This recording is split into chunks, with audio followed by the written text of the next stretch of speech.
An entitled Karen demands that I prove my kid is actually mine while we're playing at the playground, as she claims that I secretly took this kid and that he's not actually mine. But after she tried to grab my kid's wrist and keep him away from me, that's when I snapped and told this lady off, because I've never been put in that situation in my entire life. Here's what happened. Okay, so yesterday after work, I took my 5-year-old to our local playground because he's been bouncing off the walls all day. It was pretty busy, with lots of parents sitting on benches and kids running around. My son was on the climbing thing and I was standing nearby because he's still in that phase where he thinks he's invincible. And eventually, a woman I'd never seen before was watching him way too hard, like following him with her eyes. Now, I didn't think much of it until my kid slid down and ran over to me for water, because it was at this moment she marched up to me with her arms crossed and says, "Is this your child?" Now, when I obviously said yes, she immediately hits me with, "Well, he keeps cutting in front of my daughter. You need to control him." So I told her that I would talk to him, and I did, and I said, "Hey buddy, wait your turn," and he nodded back and then ran back to start playing. And honestly, I really thought that was it, but no, I was completely wrong. 10 minutes later, she's back, and this time she is louder. She keeps saying that my son pushed her kid. Now, for the record, my son is tiny and her daughter is older and much bigger, but sure, I'll give her the benefit of the doubt and try to get things figured out in some way. I asked my son what happened, and he said the girl wouldn't let him climb, so he went around her, and maybe he bumped into her by accident. But regardless, I apologize anyways, because whatever, playground stuff happens. And this is the moment where things get really weird, because this entitled mom then says to me, "I don't think he's even yours. I haven't seen him here before." And when she said that, I literally laughed, because what are you talking about? But she was serious. She tells me that I need to show proof that he's my kid, or she's calling someone, because according to her, people kidnap kids at the park all the time. At this point, other parents are looking over, and my son is staring at me like he did something wrong. I then said to her, "Lady, I'm not showing you anything. Back off." She then tries to grab my son's wrist when he walks over, like to keep him there, and I snapped and pulled him back behind me. I then told her that if she touches him again, I'm calling the police, and she instantly flips to the whole victim act, saying that I'm aggressive and suspicious, and that a real parent would understand her concern. One dad nearby finally speaks up and goes, "Oh, he's been here the whole time, calm down." But she just got mad at him too, saying he's enabling. She ended up leaving in a huff with her daughter, yelling that this park was unsafe, and my kid eventually asked me in the car if that lady thought I stole him. And I gotta be honest, I felt gross about the whole thing. Bro, I don't have any kids, but oh my gosh, if someone grabbed my kid and tried to be like, "Oh, I'm gonna make sure that this is actually yours," I think I would probably be in jail. That's not okay, dude. You can't do that. Like, first off, this lady was completely out of order. You don't go up to someone and be like, "Oh, you need to prove that that's your kid." Because bro, how am I supposed to do that besides like showing pictures? Which, by the way, I shouldn't have to do that. Because guess what? You could easily flip this around and be like, "Okay, prove to me that your daughter is actually yours." And I guarantee you if you did that, she would lose her mind, dude. She would go nuts. Like, if we think the whole like, "Oh, I'm a victim" mentality is bad now, like it probably would have been way worse the second you tried that on her. And the fact that she tried to grab this kid's wrist and like hold him back away from you, like dude, that is absolutely not okay. I know you said like, "Oh, if you do that again, I'll call the cops," but like that would have been the moment after I get my kid back that I'm calling the police. I would have followed that lady out to the parking lot and gotten her license plate number. Like, you don't put your hands on my kid like that. Like, what are you thinking? So yeah, this entire situation is messed up. I'm so sorry that you had to deal with that. And it sucks that there's people out there that would actually try to throw you under the bus and paint you as some kind of horrible person that's like kidnapping kids. That is really messed up, and there's absolutely no excuse for that other than the fact that this lady was incredibly entitled and very much in the wrong. If you like Am I the Jerk, you're probably going to love Am I the Genius. Check it out, link down below in the description. Also, go to amithejerk.com/submit if you would like to submit your own stories. Am I the jerk for ruining a birthday party after another mom tried to hide my autistic son from her daughter? Because despite the fact that they were in a corner just having fun and playing together, this entitled mother ruined that vibe and insulted my son in the process, causing me to say some things that I'm starting to regret. Here's what happened. Okay, so I'm a single mom to an 8-year-old boy who's on the spectrum. He is the sweetest kid, but he is obsessed with space. Like, he doesn't really play tag or anything like that. He just wants to talk about Jupiter and stars. Usually kids ignore him, which breaks my heart.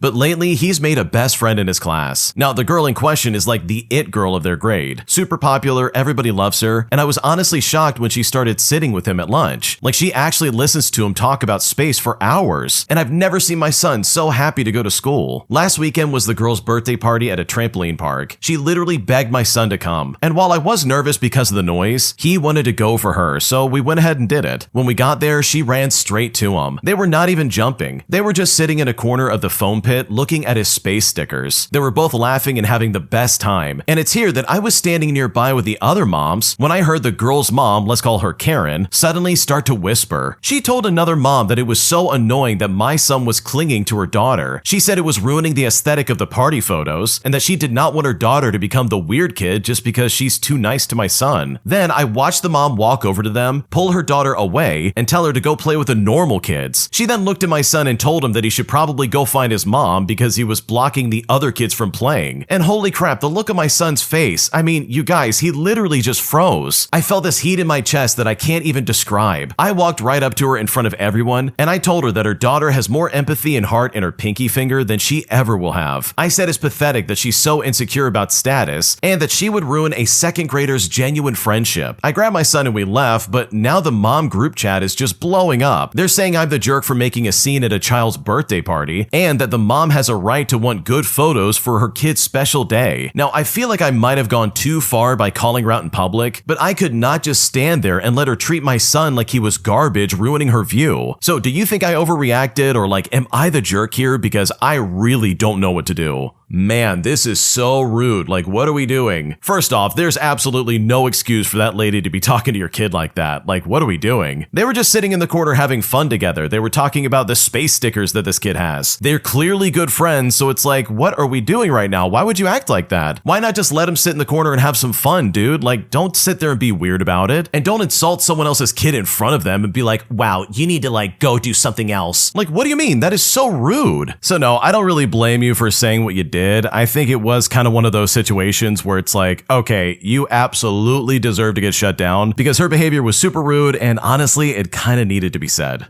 My coworker thinks he has a right to take over anyone who literally calls out of work, as he's constantly trying to find ways to get ahead, even if that means throwing his coworkers under the bus. Here's what's going on. Okay, so I have a coworker who everyone at the office calls the Vulture. And this is not like the Spider-Man villain. It's more like he tries eavesdropping on everything he can, and once he learns that someone's going on vacation or they're gonna be out sick, he will try to swoop in and take claim to that person's routine while they're gone. Now, I work for a gym, so the world of fitness training is pretty competitive. Now, recently, my boss's daughter just got married, and another coworker the daughter, who also works for the gym as a trainer, was put in charge of taking care of her morning cycling class. And let me tell you something, they did such a good job that the boss asked her to fill in till her daughter returns from her honeymoon, as that trainer usually teaches the morning cycling class on weekends, and the coworker accepted. Now, the Vulture saw that the coworker took over the other day and got absolutely infuriated that he wasn't picked. Well, when I came into work today, much to my surprise, I found a note on my door from the Vulture. The note said, "I know you made sure that the coworker stepped in and took over the boss's daughter's class. You just didn't want me anywhere near your precious routine of morning cycling classes." Now, for a bit of context, me and another coworker who teaches the second morning cycling class, as well as the boss's daughter who teaches the third class, we basically have a system that works that nobody can ever fully replicate, because we not only really trust each other, but we also haven't really taught other people how to do the cycling classes or even like show our techniques. So for the Vulture, unfortunately, this is one of those swoop-in situations where it just didn't fly. He didn't fly in fast enough to try and work his charm that he supposedly claims he has, just so he can get what he wants out of the boss. And this guy's even gone as far as going to like specific clients that the boss's daughter trains, just to try and like poach them in some kind of way. But thankfully, all of them have told him to back away because they only want to train with this other lady. Well, regardless, I gave my boss the note that I found, and just before I typed this post online, I heard over the PA system the boss call for the Vulture. And you know what? I can only imagine the talk he and my boss are about to have during our lunch break, because I can guarantee you this is about to get incredibly spicy. Yeah, I do not like working with people like this, and I'm sure you've run into this as well, where they kind of like have this weird excuse of like, oh yeah, I'm just really determined and I really want to get ahead, but guess what? That means they're going to try and betray you in the process. Because don't get me wrong, I totally appreciate people who are like, yeah man, I'll step up and I'll do it. I completely want to like be involved and I want to excel. Like that's totally fine and that's valuable, but to try and poach other people's classes and be like, oh yeah, now's my chance. Now's my chance to take over and replace you. And it's like, dude, what are we talking about here? The morning cycling class is covered, and no, you can't take this person's clients. Like that is incredibly awkward and very rude. And hopefully there's some kind of like repercussions for this, especially for that note, because that was very unprofessional and there's no excuse for that.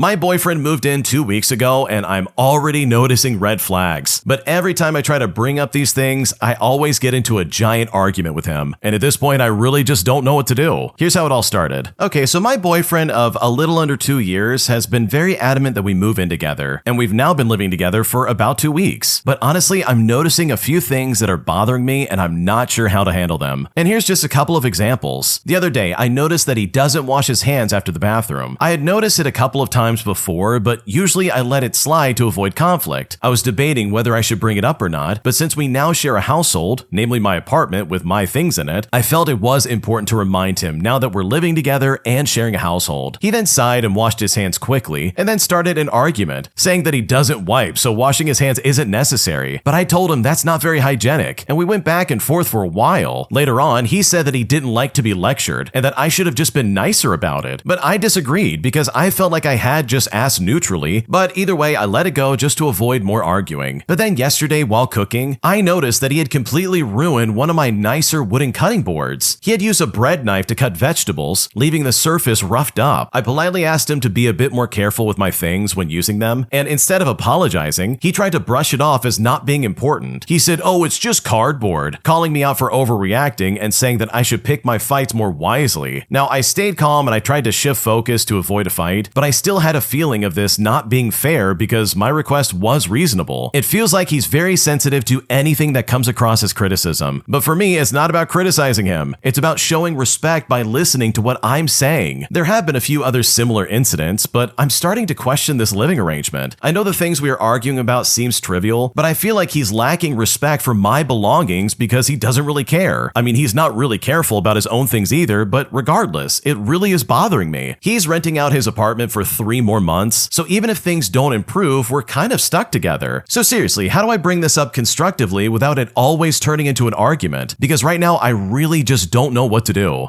Okay, first off, I need to kind of backtrack on something you said because, dude, you are not stuck with this guy. You do not have to live with him if you don't want to. He still has that apartment for 3 more months and he absolutely can figure out his life if he really wanted to. And if that includes him living somewhere else, then so be it. Because what you're describing, by the way, sounds incredibly annoying. This guy's not washing his hands when he goes to the bathroom. Are you kidding me right now? And he's destroying your property?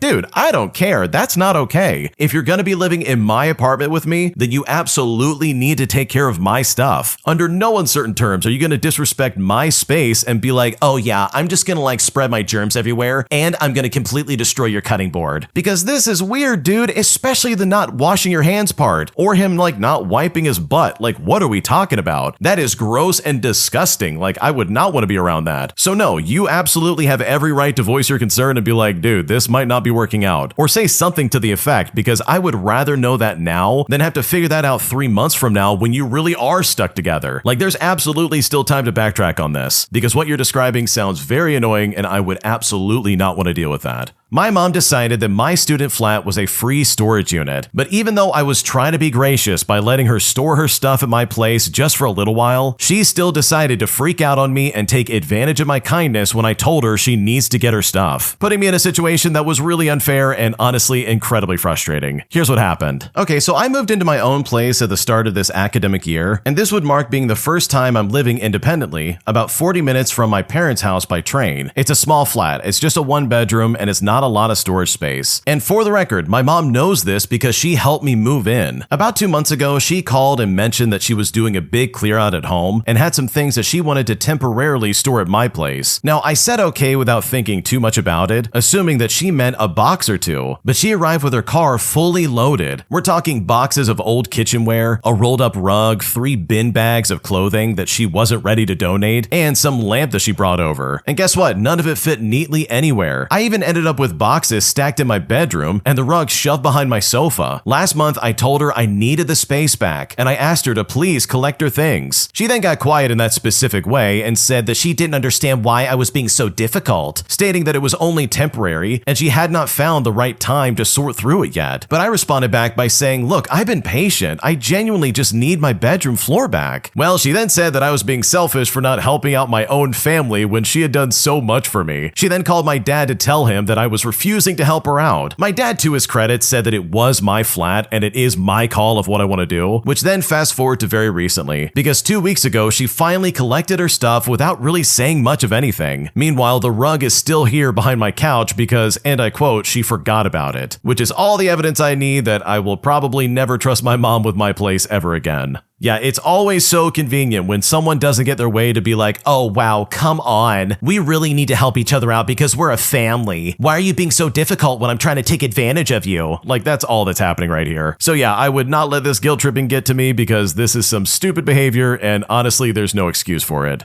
My best friend's parents showed up to my apartment to tell me that I was the reason their son was failing at life, as they literally tried to blame me for their son making a career change. And I'm honestly so baffled by this, and I think about this situation a lot. Here's what happened. Okay, so here's something that nobody really tells you about being close friends with someone whose parents are deeply controlling. Eventually, they start to see you as the problem. Not their parenting, not the 30 years of pressure and conditional love, it's you. Now, for reference, I've been Jake's best friend ever since we were 14 years old. I watched his parents pull him out of an art program at 16 because it wasn't serious. I watched them choose his college, his major, his first job, and Jake just went along with all of it because that was the only version of peace available to him. Well, 2 years ago, Jake quietly started taking evening classes in industrial design. He paid for them himself, told no one except me, and was genuinely the happiest I'd ever seen him in years. Last month, his mom somehow found an enrollment confirmation in his email, and 3 days later, both parents showed up at my door unannounced on a Tuesday morning. I had not even made coffee yet, like these people were already there. His mom did most of the talking. She said that I'd been encouraging Jake to throw his future away and that I'd been helping him hide things from his family. His dad stood slightly behind her, nodding slowly, like a man who had given up forming his own sentences long ago. She told me that whatever influence I had over her son needed to stop, and that I was not family and had no business being involved in decisions about his life. She used the word involved like I was some kind of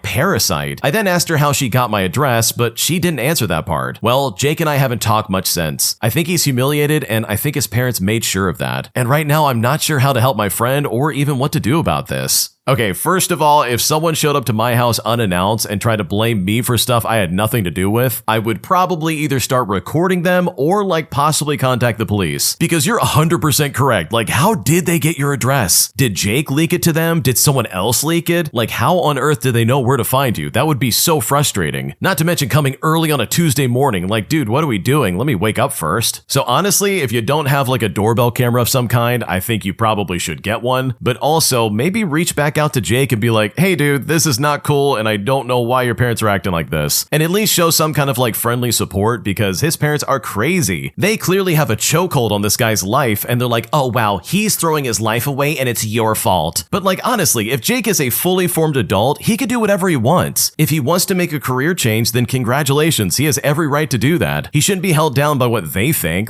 That's just silly in my opinion. So yeah, I think this was incredibly inappropriate and you're right to be kind of freaked out by this. Because they not only have no business trying to blame you for any shortcomings of Jake, but they also have absolutely no reason to show up to your house at all. I got some epic revenge against my high school bully after I discovered that I was actually her landlord. Here's what happened. Okay, I want to start off by saying that I'm not petty or one to normally take revenge, but let me tell you something. I inadvertently became the landlord of one of my high school bullies. At this point, I was 25 and I was well past high school and it didn't even faze me initially. Now, I was young and I had a big heart. We had massive low-income properties which I managed for an absentee owner, and I was the type of landlord that would take in people running from a bad situation and furnish their home with donated furnishings. I would buy tenants meals, I would work out payment arrangements if they couldn't pay rent by giving them odd jobs, or spot them some cash when they ran into a jam, and tenants absolutely adored me because of the good I did for everyone. So anyways, this girl for some bizarre reason tried to start a fight with me in the lobby of the building where my staff and tenants witnessed the interaction, but I told her to grow up and that I wouldn't be taking any disrespect from her now that we're grown adults. However, she sealed her fate because as word got around, the entire building of 200 plus units turned against her. Someone made a crude poster and cemented it on her door, and another tenant left heavy machinery going over her head and left it for the weekend. People were heckling her anytime she walked through the building, and after about 2 weeks, she came and begged me to let her out of the lease. Now, I let her go for her own safety and because things were escalating. Come moving day though, I had my revenge. I mysteriously lost the elevator key that day just as the movers showed up. Well, she went ballistic. She was kicking my office door and throwing a tantrum as I just smirked at her. And trust me, that was my one petty moment in life. I'm now much older and that was probably a bit much, but that girl really brought it on herself and honestly, I don't really regret it. Okay, this is something that I dream of because I've got some high school bullies that I would love to get some revenge on them. But the best part about it is that you didn't even have to do anything. Everyone knew that you were like the best person for that building and you were doing so much good for everyone. So for this idiot to fall into like old routines and be like, oh wow, I can't believe you, and like throw this big hissy fit and try to like fall back into old roles that are just really tired, like that is absolutely inappropriate and just rude. So I love the fact that your tenants chased her out and that you threw away the elevator key. That is hilarious. Because from the sounds of it, it seems like she's kind of the same person since high school, and that really sucks. Because you would expect someone would grow up, but it looks like she didn't. My entitled ex-boyfriend lies about me to everybody that we know. From family to clients, he literally goes out of his way to say that I lied about cheating and that I am emotionally manipulating him. So I decided to get some revenge by treating him exactly the same way, by revealing all of his dirty secrets and ruining his reputation, causing his career to go right down the drain. Here's how I did it. Okay, to start things out, my now ex-boyfriend and I had been dating for a few years. We built everything together, we moved in, started a small business, even talked about marriage. But one day, he finds a hoodie in our apartment that wasn't his, and he just immediately says, oh, who have you been bringing around here? Well, it was his friend's hoodie. His friend literally left it over a few nights ago when they came around. I told him that, and I showed him proofs, and even got his friend to confirm it, but apparently it just didn't matter. He kept digging and grilling me, accusing me of clearing evidence. Then he said the one thing that flipped a switch in me. I don't believe you, but I'm willing to move past it if you apologize and admit it was disrespectful. Now, here's the thing. You do not accuse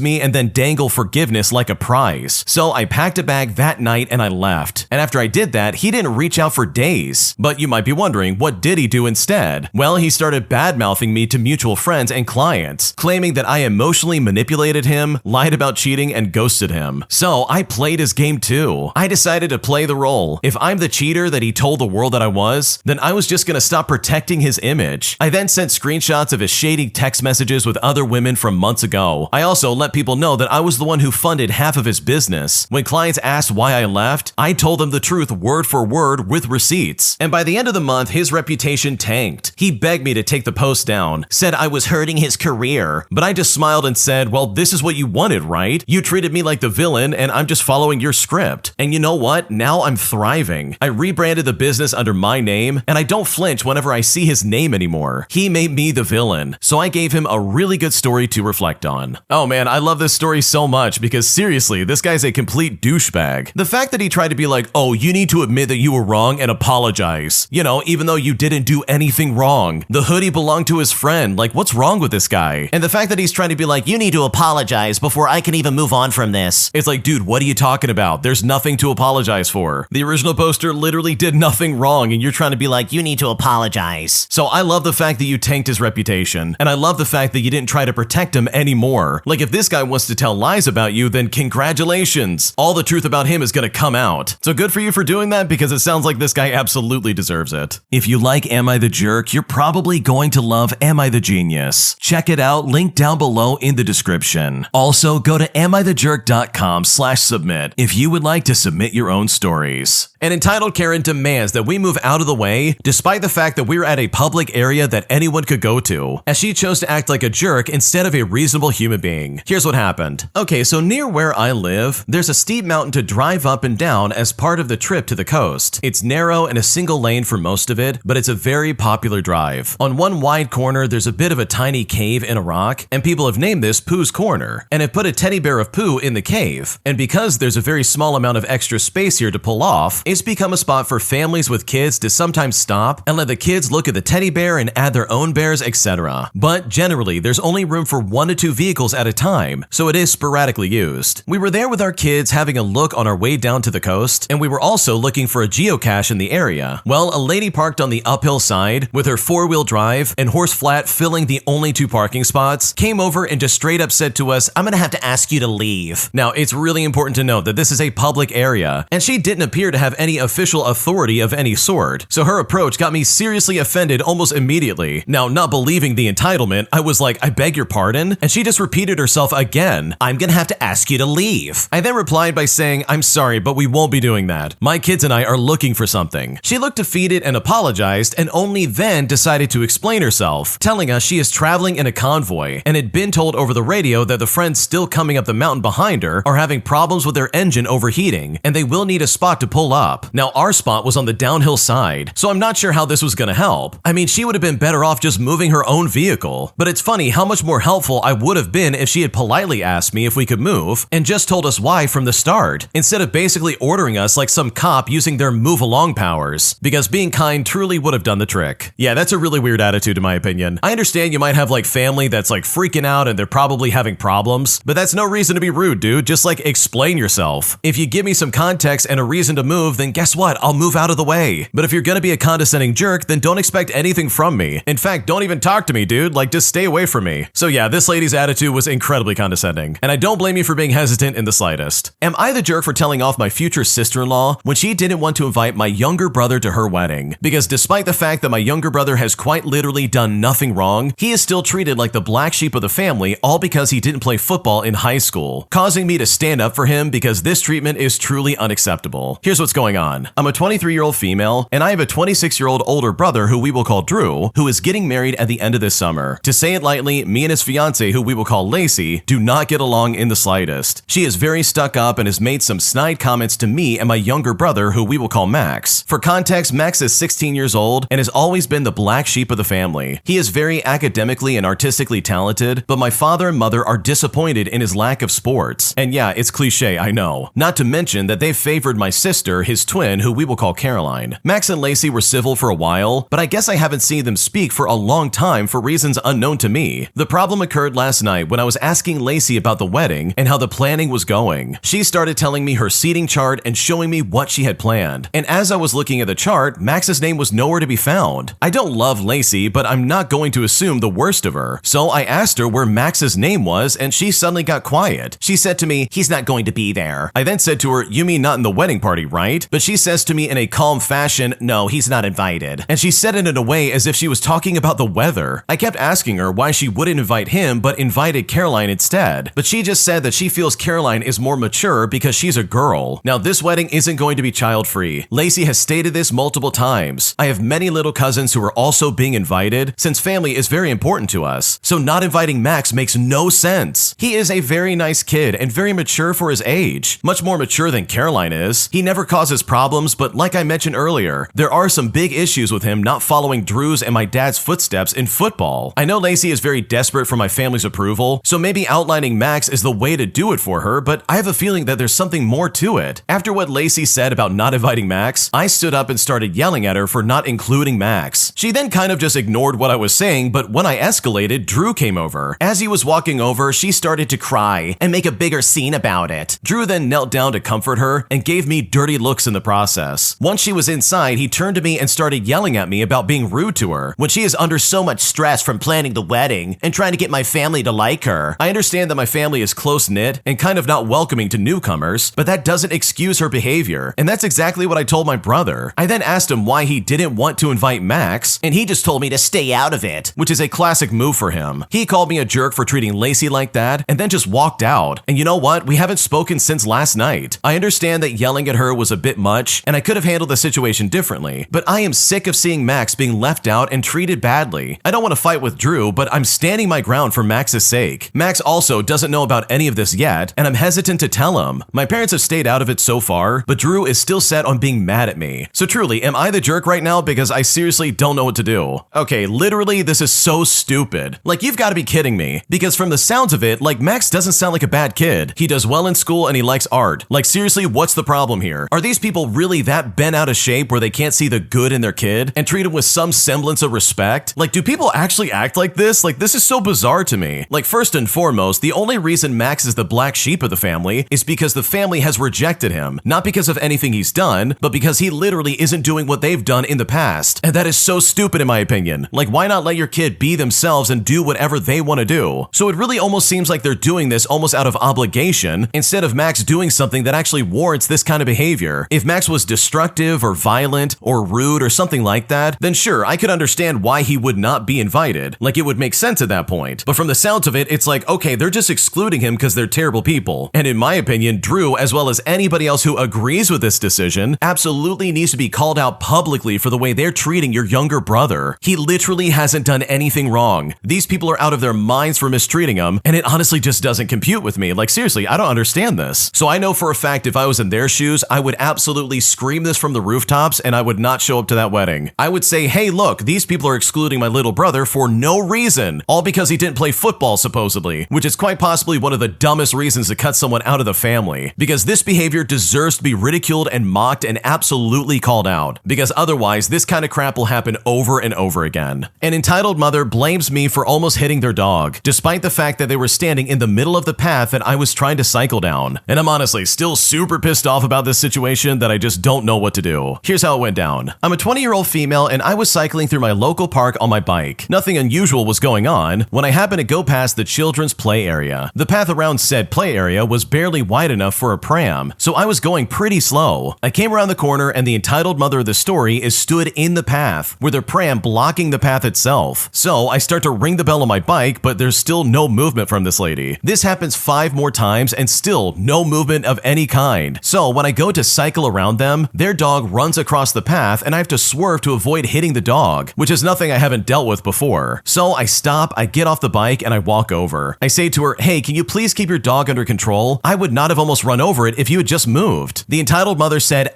no, my child is injured, so it's not my fault. You're the one that almost hit my dog. I then said to her, your child is in a pram. They look like they aren't even hurt. And I gave you plenty of warning that I was there. She then said to me, yeah, well, I just wasn't going to move because my child is injured. At this point, an older man comes over who looks like he's maybe in his 60s and starts telling me off for talking to this entitled mother like that. So I tell him that guess what? It's a public park. I'm allowed to cycle with due care. Bear in mind, this is the United Kingdom and there's signs where you can and can't ride. There's no sign saying no cycling because people cycle along it all the time. He then goes on to say, well, it's a public footpath. You aren't allowed to cycle here. But I responded by saying, again, it's a public park. And yes, I'm allowed to cycle with due care. It's not my fault she can't control her dog. The old man then says to me, it's a public footpath. You shouldn't be cycling on it. But I just say again, there's no sign saying I can't cycle on this path. It's a public park. And if she had just moved, I wouldn't have almost hit her dog. The entitled mother then tells me, just go away. I'm not arguing in front of my kids. At this point, I was pretty worked up because I had almost hit a dog and they weren't listening to what I was saying. So I ended up telling the entitled mother to move next time. And I tell the old man to not get involved next time, all before cycling off. I then end up sitting down on the bench and just take a wild guess as to what I see over at the play area when I look that way. That's right, I see the entitled mother with her kid running around. I'm honestly baffled and I don't know if I did something wrong here because this entire situation was so ridiculous. Oh man, she's literally that kind of person. She will not get out of anybody's way, and if anything happens to her because of her own negligence, she's now gonna be like, oh, this is your fault. You almost hit me and my kid. This is your fault. When in reality, if she literally just moved off the footpath, you know, the path that people use for their bicycles, this would not have happened. Like, what's going on right now? This is so stupid. So personally, I think he did the right thing by telling this Karen off because she literally was just being an obstruction for anybody who's trying to ride their bike. Because in my opinion, there's absolutely no defending this kind of behavior. An entitled Karen says that I'm not nearly disabled enough to be parking in a disabled parking spot, saying that if I didn't move my car, she was going to have it towed when I walked away, leaving me in one of the weirdest situations I've ever been in my life. Here's what happened. I want to start off by saying that I'm a self-employed contractor. I go where I'm needed for however many days I'm needed for. Sometimes it's for 2 days and sometimes it's a few hours. I park in customer or visitor parking or wherever else is open to any given person, unless the work order specifically says otherwise. I'm also qualified for a disabled parking pass due to issues I have with my knees and my legs. I use it when I need it, and if I'm waffling, I'll take it only if there are others free. Better safe than sorry when it comes to my pain level and tolerances. So I'm on a multi-day, 1-day-a-week gig for a company downtown in my city where parking is problematic. Between the businesses and the apartment complex literally right next door, many have to walk for a chunk of time to get into the building or pay handsomely for parking. Thankfully, there's a disabled parking space right out front that is typically free. And today I am hurting. It feels like crystals are growing in my joints, and lifting my feet even at curb height is basically my entire available energy stores. And they had a ramp or else I definitely would have left right then and there, and that is definitely not a joke. So I get out and there's someone in the smoking area right off my car. And sure, I don't like smelling smoke at the end of my day, but it is what it is. And this is also where we meet the star of our story, the entitled Karen in question. And yes, I use that name, but it is well deserved Trust me, you'll find out later on. She says something to me right as I exit my car, but I can't really hear her because of the road traffic. So I walk around the side so we can talk more clearly. Now, if you're not paying attention, it may have looked like I walked around the side like a typical person would, but in reality, I'm leaning hard on my car because I'm hurting and my medicine hasn't really kicked in yet. This Karen then says, "You can't park there. There are people in wheelchairs who need it more." Now, it's really important to note that no one was around, so she was obviously meaning some mystery person in the future would need it. Now, as a quick side note, why is it that when an ableist person wants to be entitled, it's always a wheelchair user, not a walker, a cane, or arm crutches? And to be completely honest, it's beginning to be a sign of what's to come. But I was, however, finally able to use a line I'd had loaded for way too long. This is give or take, but you'll get the idea. I said to her, "Since when did you become my doctor and determine I don't need accessible parking anymore?" This entitled Karen then looked at me and said, "You park here all day long, and other people need to get into the bank." But it's like additional disabled parking is available directly around the corner, and it's on the main entrance to the bank, so I don't know what she's talking about. I then look at this Karen and I say, "Ma'am, why do you care? I'm allowed to park here." But she says to me, "No, you're not. Other people need it way more than you do, and they can't park here if you are." And again, no one's around. The bank was even closed. Like, what is she talking about? I say to her, "Ma'am, I'm allowed to park here. I'm not here all day, and even if I was, there's no time limit on this spot." But Karen isn't letting this go. So I pull out my phone to record for my own safety. She then stops talking, long enough for the security guard parked literally next to me to say she is allowed to park here. And I didn't hear it, but I would confirm it later. But despite the camera still rolling, this Karen simply couldn't help herself. She said, "You can't park here. You've been here every day for the last 2 weeks, and other people need it more than you." I said to her, "Well, despite the fact that I look normal, I need this space. You are not my doctor, and he would not risk his license lying on an official form just so I can have more convenient parking." The Karen then said to me, "You've been here all day, every day for 2 weeks. You should not be parking here." But I said to her, "I wasn't here yesterday, nor the day before, nor the day before that, or the one before that one." She tried to say yes, but I just responded back by saying, "No, I wasn't. I was at a different address. Would you like to see my GPS logs? I keep them for tax reasons." The Karen, glossing over the fact that I can prove her wrong, she said to me, "You work in that building. You can't park here if you work in that building. You'll be here all day and other people need it more." But I responded back again saying there is no time limit on this space. I then move my camera to the parking sign and I say to her, "And I have a permit. I'm allowed to park here. And I don't work in that building. I work here," which I then tap my magnetic business logo attached to my open car door and right in front of the Karen. Well, this interaction went in circles 3 more times as she literally repeated herself over and over again. But this entitled Karen then said the following, "Well, we'll just see when your car gets towed. If you want to risk it, that's up to you." I then zoom in on her face on my phone, not knowing if I'm capturing anything because the early morning sun with its famous glare is everywhere. I figured just in case she slashes my tire or something like that, I have her face on my phone. Well, that shut her up enough to get my stuff and walk to the front door with an obvious limp and limb lifting restrictions. This Karen tries to say something right when I get to the door, the last desperate move she can make, despite being proven wrong, and just still can't let it go. But instead of listening to her, I say, "Ma'am, I'm done talking to you about this. You're not my doctor, you're not my family, nor anyone that I care about. I'm not proving myself to a stranger, proving myself disabled enough for your liking." Then I all but literally dropped the mic and I walked away. Well, not too long later, I go down under the guise of forgetting something from my car, and it turns out I really did forget something, so it was all good. But also because I felt like Karen was gonna pull something off, and I just got a bad vibe. The security guard and his partner were still out front, and the Karen was thankfully gone. I then asked him if anyone had an issue with me parking there, making sure I wasn't in the apartment complex's assigned spaces or something like that just to be safe. He said he told the Karen I was allowed to park there, and she said she was still gonna have me towed. He then said he told her to call the cops, but that I was legally allowed there, and they wouldn't do squat. And also, the guard's partner totally has similar issues with her joints, so she 100% knew where I was coming from, especially with feeling the crunchy crystals growing in your extremities. She told her partner that they should keep an eye on my car to be safe, and that I don't need to worry about the Karen. The Karen was the neighborhood gossip and was always telling or up in everybody else's business. And in fact, she didn't even have her own car. A while later, I go back to my car for parts, and I see her talking to people by the bank, right in the loading zones with blue curbs, aka disability parking. She's telling them that I won't move, so they have to stay back here. But everyone she talked to literally said, "Oh, it's okay, I don't mind, I'm good here," or some version of that. Right before I packed up for the day, I went to the window and I saw this Karen back in the smoking area. And of course, she was eyeballing and glaring at my car. So I grabbed my keys and I honked them to make sure that she didn't screw with me, just in case I had forgotten or it might have been unlocked somehow. Well, she jumped slightly, looked around around as if trying to find me, but doesn't see me. The windows are reflective from the outside, so she couldn't find me even if she did think to look up at my story. I honked it again for good measure, laughing all the way back to my tools and finishing packing up. But I think the part that really stands out the most is the fact that she didn't ask me to move. She told me that I couldn't park there, so that some mystery person could park there if they wanted to, if they ever did show up. But seriously, ableists are some of the most entitled people I've ever dealt with, and this Karen absolutely takes the cake. Yeah, this is some crazy stuff. I am so sorry the original poster had to deal with that. The fact that they're trying to be like, oh, you don't deserve to park there. Other people need it more. It's like, dude, I don't have to like prove the fact that I'm disabled. It's none of your business, so why don't you mind your own business? Even going as far as being like, oh yeah, I'm gonna tow your car when you leave. Just watch. Like, dude, what are you talking about? I've got the placard in my window. You literally have permission to do this. You have a medical condition that requires you to use it. Like, why can't this lady just mind her own business and leave you alone? The original poster hasn't done anything wrong. They are literally just trying to live their life and go to work. And here they have this stupid Karen up in their business saying, you're not disabled enough. Like, that's super obnoxious in my opinion, and I'm so sorry you had to deal with that, because that is absolutely uncalled for. An entitled Karen demands that I give her my parking space, even though I had a disabled parking badge and I was waiting for my disabled partner. Things got so bad that she literally said she was going to sue me and that I would get in real legal trouble if I didn't give in to her demands, causing security to show up and finally shut this idiot down. Here's how it happened. Okay, this was a wild situation. I was picking up my disabled partner from the hospital, where we had been there for the last 2 weeks from a life-threatening incident. His team told me not to worry about traveling up to the ward, that they would escort him down to the car with his stuff if I grabbed a disabled spot. And I thought to myself, great, that works out just fine. I grabbed the spot as close to the ward as I possibly could, put his disabled badge on display, and then I waited. And it's then that I hear someone say, excuse me. I pop my head out of the window and I see a lady in her 50s has pulled up behind me. She asked me to move as she has her disabled mother with her and she needs the space. But I explained that I was waiting for my disabled partner, so I needed the space. She then said to me, well, go wait somewhere else. I need this space. My mother is disabled and you're not. Now, I could have handled this more graciously, but instead I laughed. I told her to go away, and then I put my head back in my car and I turned the radio up. And you know what? This set her off. She got out of her car, walked up to my window, called me rude and unsympathetic, accused me of misusing a disabled badge, and demanded that I move. Now, I did not feel any need to explain my situation to this entitled jerk. I just had a truly awful 2 weeks thinking I was going to lose my partner. Now, I don't know why I did it, and I knew this would set her off more, but I was over it because I said smile and I took her picture. And oh boy, did this really set her off. She was absolutely flabbergasted. She whipped out a card that said press on it and told me that she worked for the press, and if I didn't delete the picture, there would be legal action. By this point, I was locked in. I told her, no, I'm gonna keep it, and I took another picture. She then started screaming for security. Everyone was looking our way, and she gave me a crazy smile when security started walking over, as if to say, oh, you're in trouble right now. Security came over, and all they could see was this very angry and rather large lady at my window with me in my car. She demanded they take my phone and delete the photos, and demanded that they tell me to move my car. She was waving her press card around like it was a police badge, but the security had a look on his face that was so unbelievably done with this. They look at me, look at the disabled badge, and then look at her. They told her to leave as she was very clearly harassing me, and that I was doing nothing wrong by parking in a disabled bay, and that I was allowed to take photos of someone harassing me. Well, her crap-eating grin turned into a shocked Pikachu face. She called us all jerks and got back in her car and left. My partner then arrived being escorted by his nurse, and all of us, namely my partner and I, the security and the nurse, had a good chuckle at the entitlement that people have against young people with disabilities. Because honestly, this whole situation was insane to me. Dude, imagine being such an entitled piece of crap that you try to be like, oh yeah, I'm gonna get you in legal trouble if you don't get rid of that picture of me. Personally, I think that's a fantastic way to not only set somebody off, but also to get back at them in a serious way. Because guess what? If they're gonna be nasty to you, especially over something like this, then they should absolutely be prepared for the consequences of being humiliated in the process. And I just love how she's waving around her press badge as if that gives her any kind of authority here. It's like, dude, you of all people should know that that person has every right to take pictures of you if they want to, especially if you're screaming at them through their window. Like, dude, I would be recording you nonstop if you did that to me. Who knows if you would like slash my tires or break a window. So honestly, good for you for getting under this entitled Karen's skin, because she quite literally played herself in the process. If you like Am I the Jerk, you're probably going to love Am I the Genius. Check it out, link down below in the description. Also, go to amithejerk.com/submit if you would like to submit your own stories. My mom is incredibly controlling, as I feel she is manipulating me in ways that are very uncomfortable, and I'm now left wondering how I could put up healthy boundaries between the two of us, because right now I don't know what to do. Here's what's going on. I'm a 26-year-old female and I struggle with boundaries and feeling guilty when it comes to my parents, specifically my mom, and I just don't know how to deal with it. For context, I went to America to au pair in July of 2021, and I got back in August of 2023. In the beginning of February 2024, my parents moved to a new house that had an apartment on the property, which I then moved into. At the end of February, I reconnected with a guy I knew from 2020, and we started dating, which then led to moving into an apartment together in the beginning of June of 2024. And yes, I know that's quick, but the apartment is an estate that is literally a 3-minute drive from my parents' house. The first couple of months living in the apartment with my boyfriend was tough because of my parents. They struggle with me not living at home anymore and would make a big deal about us only visiting them a couple times a week. They were often rude to myself and my boyfriend, and the atmosphere was very awkward when we visited, and this put a strain on my relationship. Fast forward to now, and my boyfriend and I have been living together for over a year, and we just extended our lease for another 2 years. The situation with my parents has slightly improved, but my mom still gets upset with me if I don't visit her enough. And honestly, I don't even know what enough is, because sometimes I go to the house 3 or more times a week for hours at a time. We have also repeatedly invited her over and told her that she's welcome to come to our apartment for coffee or to visit, but she just never does that. She always has some excuse like, you know I'm busy, but then makes me feel bad when I don't make the effort to go there as often as she expects me to. She also gets annoyed and is moody with us if we ask to go visit them at their house and we just so happen to be a few minutes late. But then sometimes we get to the house on time and she's hours late. I'm 26 years old and I feel so guilty for not wanting to visit all the time. I get nervous if I haven't visited for a few days. I get afraid and anxious if I or my boyfriend is running late, and there's a chance we won't get to my parents' house on time because I know she's going to be annoyed, and something will get said to either me, my boyfriend, or the both of us when we see them again. The most recent situation was me switching my location off on the Life 360 application that my family all uses, and shortly after moving in with my boyfriend, I switched my location off because I feel like I'm an adult, and my family doesn't have to know my every move. Well, almost a year later, and my mom still reprimands me for it, and said to me last week, "Don't get upset with me. I'm your mom and I just want to know you're safe." I still haven't turned my location back on, and I just don't know how to stand up for myself. So instead, I just tell her I understand. When she gets annoyed or upset about something, I get scared and I feel like a child again. I'm so nervous and afraid of the switch in her tone of voice. So how do I establish healthy boundaries with her and not feel guilty? This is really taking a toll on my mental health, and my anxiety is awful right now. What should I do? Dude, you absolutely need to start standing up for yourself. And it really is as simple as saying no. Like, that's a complete sentence. If she wants you to do something and you don't want to do it, you can say no and that's the end of it. And my God, the fact that she's trying to follow your every move at the age of 26, with that stupid Life 360 app,